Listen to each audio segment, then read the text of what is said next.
Snow fell like the earth was trying to remember how to be quiet. Each flake drifted slowly, turning the Arizona highlands into a ghost of themselves. Rivers vanished under ice, the red mesas dulled to pale stone, and even the wind seemed to move carefully, afraid to break the hush.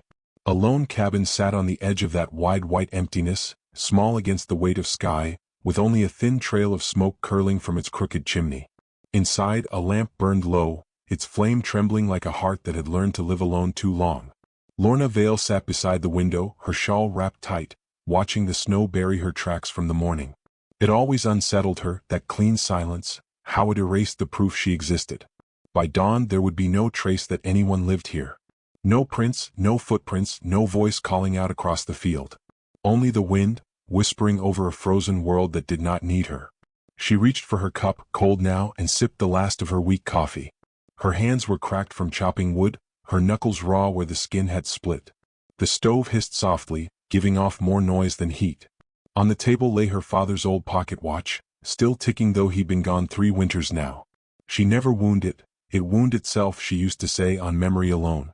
The cabin walls creaked as the snow thickened. A coyote cried somewhere far off, its voice thin and lonely. Lorna closed her eyes. Sometimes she thought of Cedar Bluff, the mining town she'd left behind. She remembered its muddy main street, the gossip that bloomed like rot, and how it had turned on her after her father's accident. They said she'd cursed him, that she'd driven him into the mine collapse with her stubbornness and her temper. Lies had a way of sticking harder than truth, and soon she couldn't walk to the well without whispers cutting through her like spurs. So she'd gone north, up into the ridges, where no one came unless they were running from something. For 3 years she'd lived in this cabin. Trapping, mending, trading when she had to. The quiet had been a comfort at first, then a habit, then a weight pressing on her chest. She'd learned to measure her days in small victories, the fire catching on the first strike, a loaf rising well in the cold oven, a rabbit caught before hunger grew too sharp. She never spoke aloud except to the fire, and sometimes, when the night got deep enough, to her father. "Not so bad, is it?" she murmured once, her voice rasping in the stillness. "Could have been worse." The words fogged the window, then vanished. Outside, the light dimmed to ash blue. Snow thickened until the horizon disappeared, swallowed whole. She set down her needlework and stood by the door, listening. The wind had shifted direction, low and steady, carrying something unfamiliar. A rhythm. Crunch. Pause. Crunch. Her pulse slowed to a single beat. No one came this far in winter. Not trappers, not riders, not even wolves. She reached for her rifle, the same her father used to carry across his back like a badge, and stepped to the window. The world beyond was white and endless. But there, near the barn, something moved, a shadow half covered in snow. Lorna's breath clouded the glass. The shape staggered, bent low, then straightened again. She moved to the door, cocked the rifle, and called out, "You best speak up." No answer. Another step closer. A man. Tall. Broad across the shoulders. Bareheaded despite the snow. Blood darkened his temple and his breath steamed heavy in the air. A fur cloak hung from one shoulder, and his chest, bare, bronzed, streaked with frost, rose and fell like a forge struggling to stay alive. When he reached the porch, she saw the beads in his hair, the scars that ran across his collarbone, the color of his eyes, black like a storm without lightning. "You shoot," he said quietly, voice deep and calm, "or you help. Your choice." The barrel wavered. Up close he looked almost too large for the doorway. His presence filled the cabin before he even stepped inside. The snow clung to him like he'd walked through another world to reach hers. "Who are you?" she asked. "Name's Talone," he said, swaying a little. "Red Bear Clan. Apache." He didn't deny it.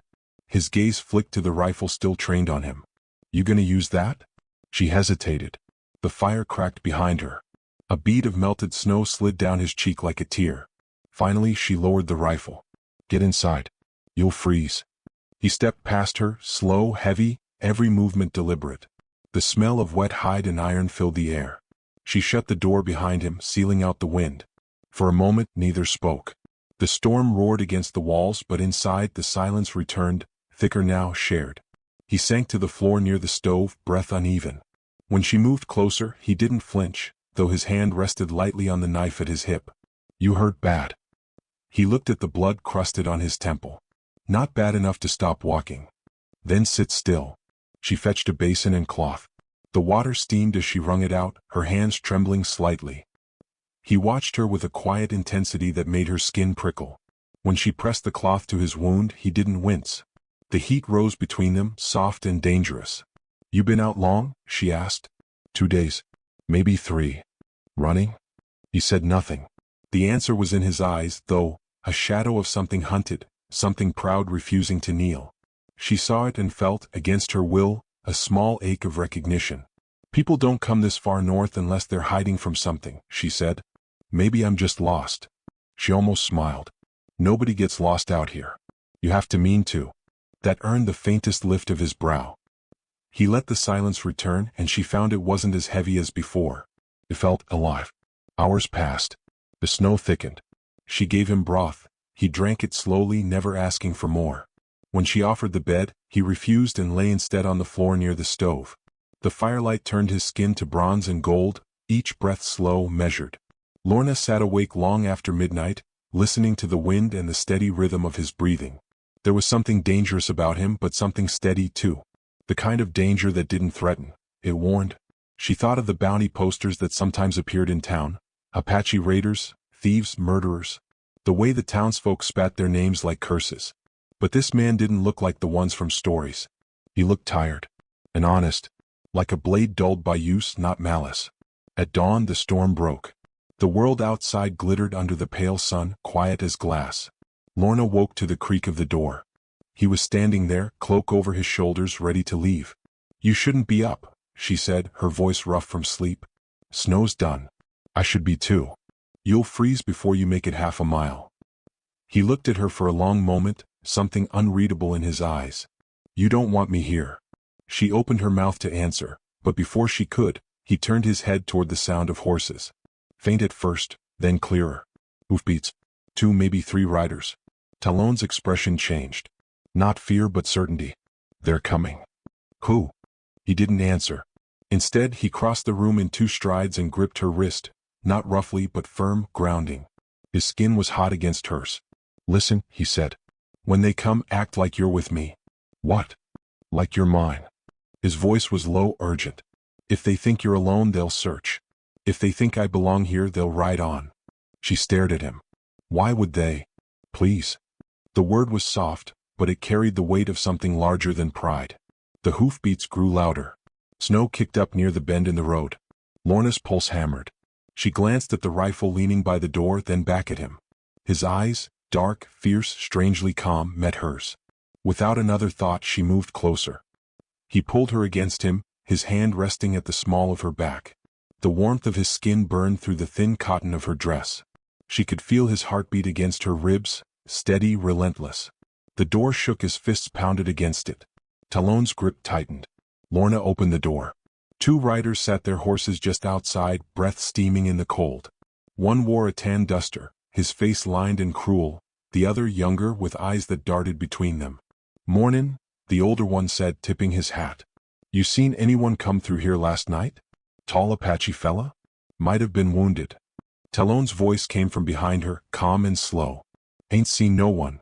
The man squinted. "That's so." He took in the scene. The fire, the tracks, the woman standing close to the big stranger. Lorna's pulse raced, but she held her ground. Talon's hand stayed light on her waist, steady as stone. "You 2 alone up here?" the man asked. Talon's mouth curved faintly. "Always have been." Something in his tone made the rider hesitate. He spat into the snow. "If you see him, you let us know. There's a reward." They turned their horses, snow crunching beneath hooves, and disappeared into the trees. When they were gone, Lorna stepped back, breath trembling. The warmth between them vanished like smoke. "You should have told me," she whispered. "I did," he said simply. "You're wanted." His eyes softened, not in apology but in understanding. Everyone's wanted by someone. He moved toward the door. She followed him with her eyes, uncertain whether to fear him or herself. Outside, the wind rose again, carrying the scent of pine and iron. Talon paused at the threshold. "Thank you." She folded her arms. "Don't thank me yet." He nodded once, then stepped into the light. The sun caught on his hair, on the beads woven through the dark braids, on the faint smile that wasn't joy but defiance. "Act like you're with me," he said again, quieter now, almost to himself. "Might be truer than I meant." Then he was gone, his figure swallowed by the white horizon, leaving her alone again, heart pounding, rifle forgotten, as the silence of the winter plains settled back into place. But this time it didn't feel empty. It felt like the world was holding its breath. Snow still clung to the eaves when Lorna opened her eyes. Dawn spilled pale light across the floorboards, revealing the hollow where Talon had slept. Empty now, only a dark print of his body on the rug and a half-burned log in the stove. For a moment she wondered if she'd dreamt it all, the knock, the wound, the voice that told her to act like she belonged to someone. But then she saw the blood on the basin cloth, the faint steam from his breath that lingered near the door. He was gone or close to it. She stepped outside barefoot, the cold biting instantly through the wood of the porch. The air was sharp, pure, endless. In the distance she saw him near the barn, splitting wood bare-chested beneath the dim light. His breath plumed white with each swing. The axe bit deep, steady, measured. She meant to call out, but something in the rhythm of his work stilled her. The man moved like the storm itself, violence held under control, power without waste. When he noticed her watching, he set the axe down. "You need wood," he said, as if explanation were apology. "You shouldn't be out there without a shirt." He shrugged, picking up another log. "Cold's not my enemy." Lorna crossed her arms. "You're sure it's not your brain?" That earned her a look, half amusement, half disbelief. It startled her how young he seemed then, not in years but in the sudden softness of his face, like snow smoothing the lines from the earth. By noon the day had warmed slightly. Talon stacked the wood in silence while she mended the torn seams of his fur cloak. They worked in the same small space but as if separated by miles. Each sound, the scrape of his boots, the pull of her needle, became a language they were learning without words. When the wind rose again, carrying the faint echo of horse bells from the valley, she saw him pause. The muscles in his shoulders tensed. His head lifted like an animal scenting danger. "They won't stop looking," he said quietly. "You mean the riders?" He nodded once. "They think I killed a man." Lorna's needle froze midair. "Did you?" He looked at her then, and for the first time she wished he wouldn't. "Does it matter what I say?" "I asked a question." "Then no," he said.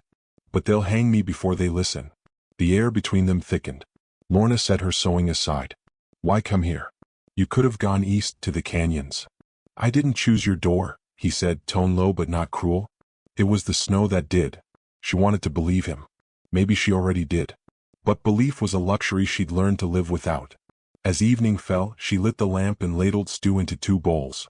He hesitated before taking one, as if sharing food was a greater risk than sharing a secret. "My father used to say," she murmured, "a man who eats at your table can't harm you." He took a slow bite. "Your father was wrong." Her jaw tightened. He usually was. The snow began again, tapping softly at the window. For a long time, the only sound was the clink of spoons and the hush of wind against the glass. When the fire died low, she asked, "What was his name?" He frowned. "Whose?" "The man they said you killed." Talon's eyes drifted to the flames. "Jonas Redbear. My brother." The breath caught in her throat. "Your?" "He killed a rancher near the border. Young stupid. Tried to steal a horse and was caught. I was there when the gun went off." His voice stayed even, but something inside it cracked, too quiet to name. "When they came for him, I told them it was me." "Why?" "Because he had a child. And because the world doesn't forgive my kind twice." Lorna didn't know what to say. Her fingers curled around her cup, the heat biting her skin. She wanted to ask if the boy still lived, if the brother had escaped, but she didn't. Instead she said, "You could have run sooner." "I did. I've been running since birth." The honesty in it unsettled her. Outside, the storm howled like something alive. Inside, the quiet pressed closer. She watched the firelight move across his face, each flicker revealing and erasing. The more she saw, the less she understood. "You saved me," he said suddenly. "Last night." She blinked. "I didn't do much. You opened a door. Most wouldn't." "I was cold," she said, voice rough. "Didn't want to waste the heat." But even as she said it, she felt the lie burn her throat. He smiled faintly, the kind of smile that didn't reach his eyes but softened the edges of his face. "Cold's not the worst thing," he murmured. "It's what you feel when you stop fighting it." When she went to bed that night, she left the door between their rooms open. The silence was different now, not empty but waiting. She dreamed of her father standing in the mine, calling her name through smoke and dust. She reached for him but found only a shadow tall and dark, his hand outstretched but never touching. Morning came gray and wet. Talon was outside again, fixing the fence where the snow had bent it low. Lorna brought him a cup of coffee, steam rising between them. "You don't have to do that," she said. He took the cup without looking at her. "You think I owe you? You don't." He nodded slowly. "Then let me work. It feels better than being grateful." A strange peace settled over them after that. They spoke little but shared everything: the chores, the fire, the small triumphs of survival. She found herself listening for his footsteps, marking time by them. The days grew softer around their silence. One afternoon, when the snow turned to slush, Talon stood on the porch, gazing at the mountains. The wind tugged at his hair, revealing the pale scar that curved down his neck like a river frozen midstream. Lorna joined him. "You'll leave when the thaw comes." He didn't answer. "Won't you?" she pressed. He looked at her then, and there was something in his eyes that frightened her, not violence but truth. "Would you want me to?" She tried to speak, but the words tangled. The sun slipped behind a cloud, and for a heartbeat the world held still. Then she said quietly, "I don't know." That night, she found him sitting by the fire, mending one of her traps. His fingers were deft, patient. She watched from the doorway, unseen. He wasn't the monster the world said he was. He was something rarer, tired, lonely, still trying to make things whole. The sound of hoofbeats broke the quiet. Distant, cautious, coming up the ridge. Talon's head lifted. Lorna's stomach dropped. She moved to the window. 2 riders again, same as before. The older one in the duster, the younger looking nervous. "They shouldn't be back this soon," she whispered. "They're not looking," Talon said. "They're hunting." He rose, knife in hand, calm as stone. Lorna caught his arm. "If they find you." "I know." His hand brushed hers, brief but steady. "Stay inside." But she didn't. When the riders came into view, she stepped out beside him, heart pounding so hard she could barely hear her own thoughts. The older man reined in his horse, eyes narrowing. "You again," he said. "Thought I'd check your story." Lorna forced herself to speak first. "We told you the truth. You're wasting your time." He spat into the snow. "Funny thing about time, miss. It runs out." His gaze flicked to Talon. "Yours too, Apache." Talon didn't move. His stillness was its own kind of warning. The younger rider shifted uneasily in his saddle. "Maybe we oughta head back, Rufus. Snow's comin' again." Rufus Clay ignored him. "Ain't no law says I can't search that cabin." "You step foot inside," Lorna said, voice trembling but clear, "and I'll put a bullet through your hat." He laughed, a dry, cruel sound. But he didn't dismount. After a long pause, he turned his horse. "You two enjoy your snow," he said. "Next time I'll bring fire." When they rode off, Lorna realized she was shaking. Talon turned to her, eyes unreadable. "You shouldn't have done that." "Neither should you." Their anger met in the space between them, sharp, alive, then gone. "I didn't lie for you," she said. "I know." "Then why?" "Because you didn't have to." The sky darkened again, wind biting colder. He reached out as if to touch her cheek, then stopped, hand falling back to his side. "Storm's coming," he said quietly. "This one won't pass easy." And as the first flakes began to fall again, Lorna understood he wasn't talking about the weather. The snow thawed slow that week, reluctant to let go of its hold on the land. Patches of brown earth appeared like bruises beneath the white, and thin streams of meltwater wound through the trees, whispering of spring. Lorna watched them from the porch, a shawl around her shoulders, as if she feared the world beneath the frost would be something she no longer recognized. Inside, Talon was quiet as ever, mending the broken strap of her water pail. His wound had nearly healed, though he still moved with the caution of a man who expected pain. She could sense a restlessness in him now, like a horse scenting the trail again after too long confined. Every time he looked toward the horizon, she knew what he was thinking. He would leave soon. "You'll go when the ground's clear," she said without turning. He didn't answer at first, only tightened the leather and tested the strap with his hands. "I have to." Lorna's voice was steady, but her fingers gripped the shawl until her knuckles whitened. "You said you didn't kill that man." "I didn't." "Then why keep running?" He looked up then, eyes dark and sharp in the lamplight. "Because no one's looking for truth. They're looking for someone to hang." The words hung there, heavier than the air. She wanted to argue, to tell him he was wrong, that somewhere justice still existed, but the memory of Cedar Bluff rose like smoke.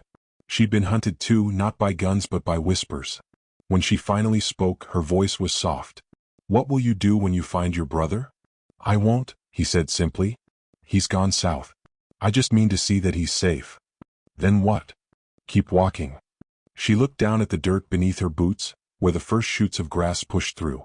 You think the world'll let you? He almost smiled. It's a big world. That night, the wind came back, the hard kind that carried a growl through the trees. Lorna lay awake listening to it, the cabin creaking as if it too were restless. She thought of him in the next room, lying on the floor beside the fire, his breathing slow, even. She tried not to care how that sound had begun to soothe her, how it filled the silence she'd once thought was peace. The next morning they found hoofprints near the stream, 3 horses, heavy riders. Talon crouched over them, tracing the impressions with his fingers. They've come back, he said. Lorna's throat tightened. Then we go.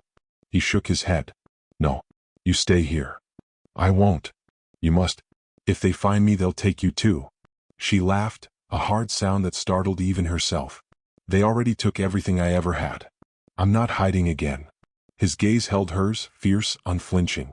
You don't understand. They don't see you when they look at me. They see what they fear.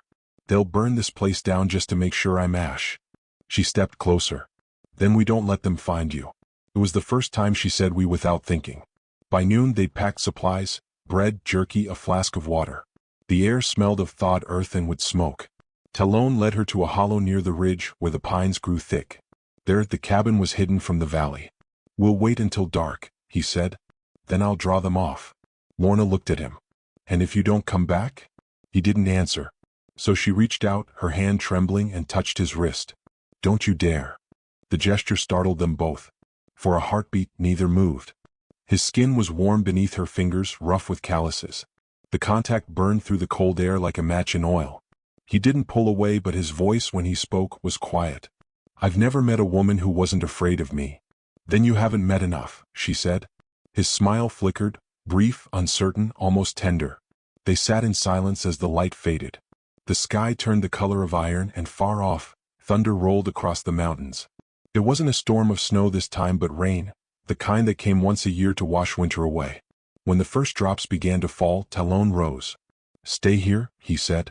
Lorna caught his arm. I'm coming. No. You'll need a second gun. He studied her for a long moment, then gave a slow nod. You know how to use it? She loaded the rifle, her hands steady. Better than you think. They left the hollow and made their way down the ridge, rain slicking the stones. The scent of wet pine filled the air, sharp and sweet. In the distance, they saw the faint glow of campfire light. 3 horses. 2 figures moving. The bounty men. Rufus Clay's voice carried through the rain, low and angry. We'll wait till dawn. He'll show himself. Talon crouched beside her, eyes fixed on the fire. We can't stay close. If they see tracks. He stopped. She was shivering, soaked to the skin. He took off his cloak and draped it around her shoulders. His fingers brushed her neck, and something in her chest twisted, fierce and soft all at once. You don't have to do this, he murmured. She met his gaze. Neither do you. The rain thickened, drumming on the leaves. They waited, breath shallow, until the fire in the camp began to dim. Rufus stood, stretching his back, and muttered something to the younger man. Jeb, she remembered. Then he turned toward the trees.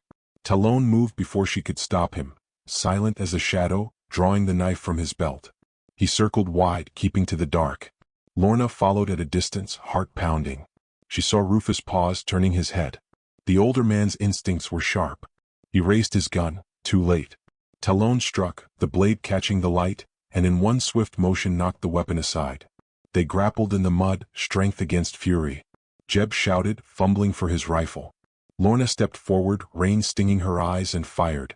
The shot cracked like thunder. The bullet struck the ground near Jeb's boots, sending him stumbling back, terrified. Drop it, she yelled. He did. Rufus fell to his knees, gasping, clutching his shoulder where Talon's knife had cut deep but clean. Blood mixed with rain, dark and glistening. You'll hang for this, Rufus spat. They'll never stop. Talon's expression didn't change. Then I'll keep running. He rose, breathing hard, the knife still in his hand. For a moment the rain softened and Lorna saw him clearly, the man beneath the storm. Not savage, not sinner. Just human, battered and unyielding. She stepped toward him. It's over. He shook his head. Not yet. He looked at Jeb, who stood frozen, eyes wide with fear. Take your horse and go. But Rufus. Go. The boy obeyed, vanishing into the trees. When the sound of hooves faded, the rain eased to a whisper.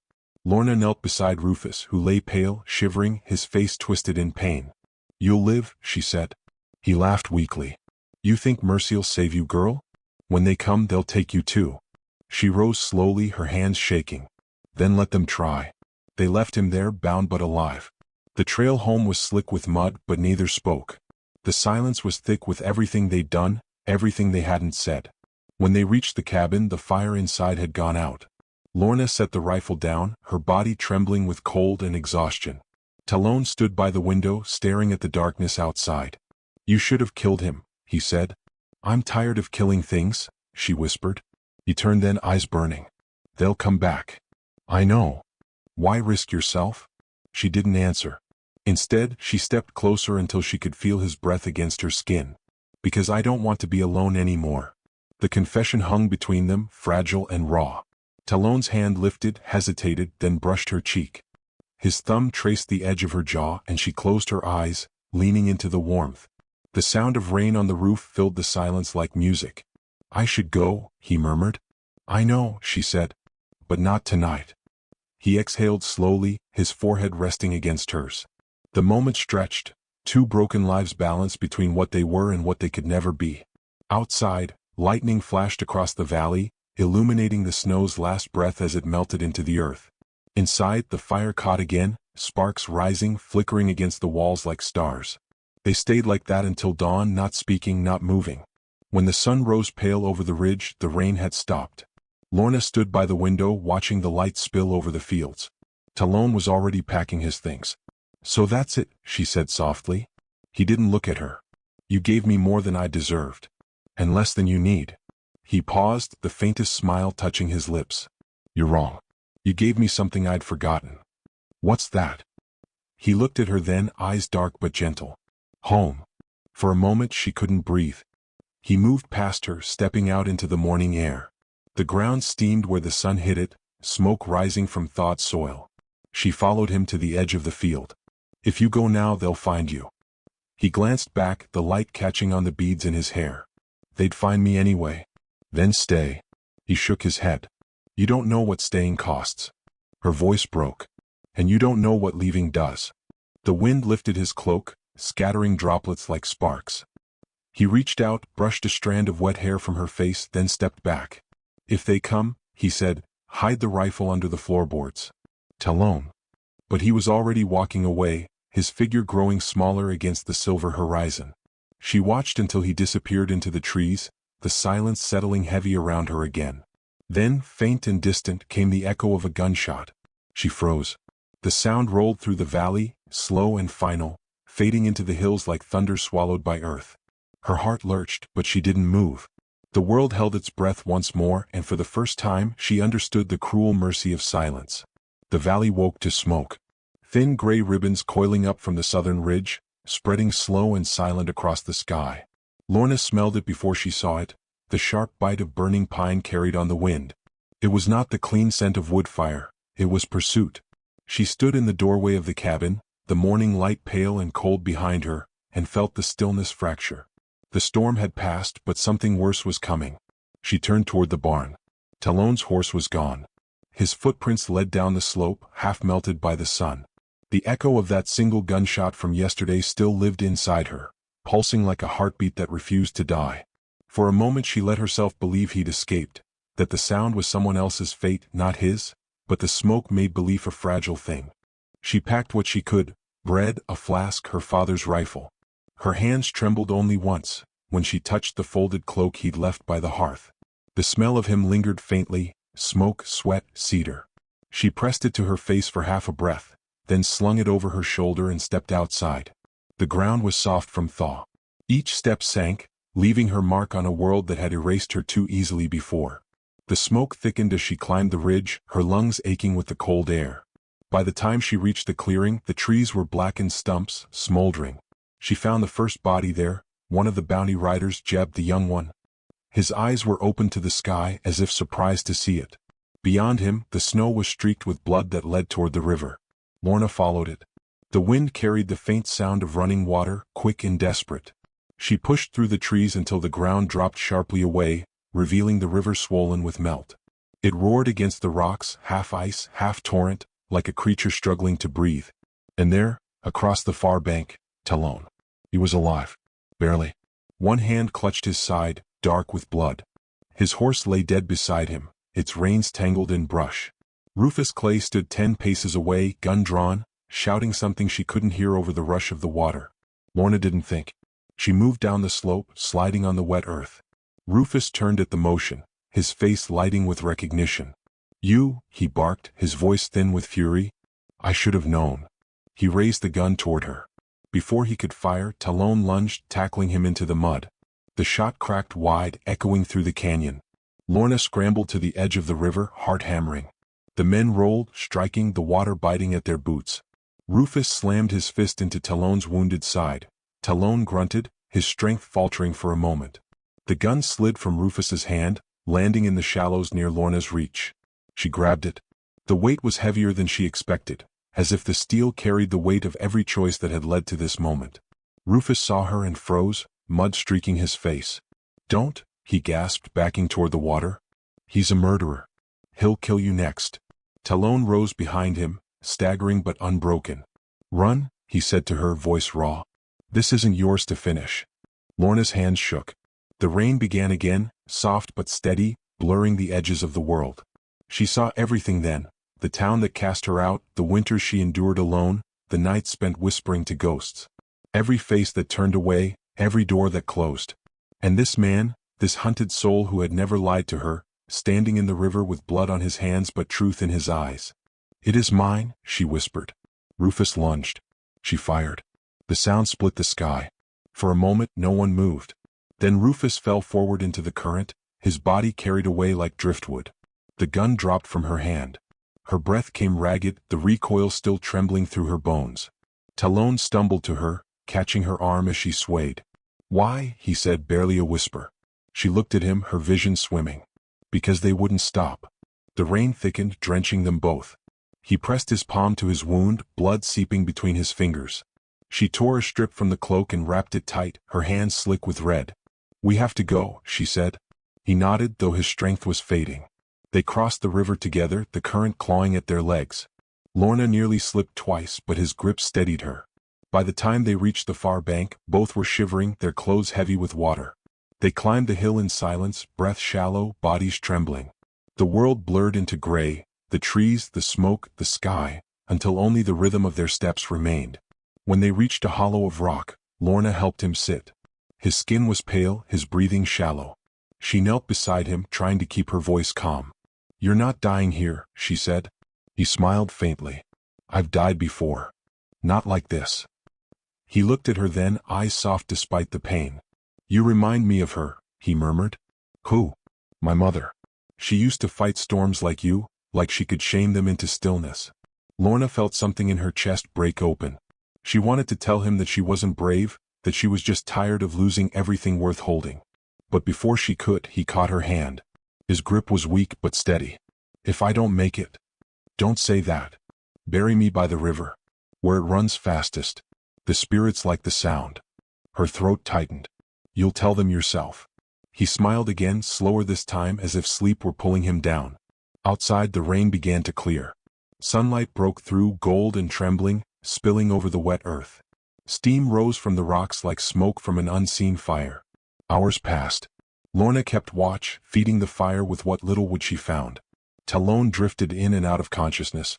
Each time his breathing slowed, she whispered his name, refusing to let the silence claim him. When the sun began to sink, she heard horses again, distant but sure. Her heart clenched. More men drawn by the gunfire. She shook Talon gently. "They're coming." He tried to stand, failed, then met her eyes. "Go. I won't leave you. You have to." His hand brushed her cheek, leaving a smear of blood. "You did what no one else would. That's enough." She looked toward the ridge. Smoke was rising again. The riders were close. The fire's glow painted their faces in flashes as they emerged from the trees, 3, maybe 4. Too many. Talon struggled to his feet, drawing the knife from his belt. "If they cross the river, they'll burn it all. You can't fight them." He glanced at her. "Then I'll stop them another way." Before she could stop him, he turned toward the edge of the clearing. The ground sloped steeply toward the river below, and at the bottom, she saw it. His horse's saddlebag spilled open, a leaking flask of kerosene from Rufus's supplies. The stream carried its slick, oily shimmer across the surface. "Talon," she whispered, realization dawning. "No." He looked back at her, eyes calm now, the storm gone from them. "You opened a door," he said. "Let me close it." The riders were halfway down the slope when he struck the flint. The spark caught, tiny and bright, then roared alive as the flame met the slick. Fire raced along the river like lightning on water. "Run!" he shouted. The world exploded in light and heat. The trees ignited, branches cracking under the fury. Lorna fell back, the force of it tearing the breath from her chest. Through the smoke, she saw him silhouetted against the flames, tall, unyielding, the storm finally at peace. "Talon!" she screamed, but the wind took his name. Then the fire consumed the slope, swallowing man and river and sky in a single blaze. She woke hours later to ash drifting through the dawn. The valley was quiet again, the fire spent. The river ran black and slow beneath a film of smoke. She stumbled to her feet, her throat raw from the heat, her clothes streaked with soot. Down by the bank she found what was left, his beads, charred but whole, tangled in the reeds. She held them tight in her fist, the metal still warm. The sun was rising, pale and unsteady, turning the ash to silver. For a long time she stood there, staring at the river. Then she whispered, "You said the spirits like the sound." The current answered, soft and endless. Years later, travelers spoke of a woman who lived alone near the high river. A woman who never left the valley, who lit a lamp every night at the edge of the bank, its flame small but steady, visible for miles. They called her the Widow of Smoke. But sometimes, on nights when the snow fell soft and the river ran loud, those who passed swore they saw two figures by the firelight, one tall and dark, the other wrapped in a red shawl, standing together in silence as the world slept beneath the frost.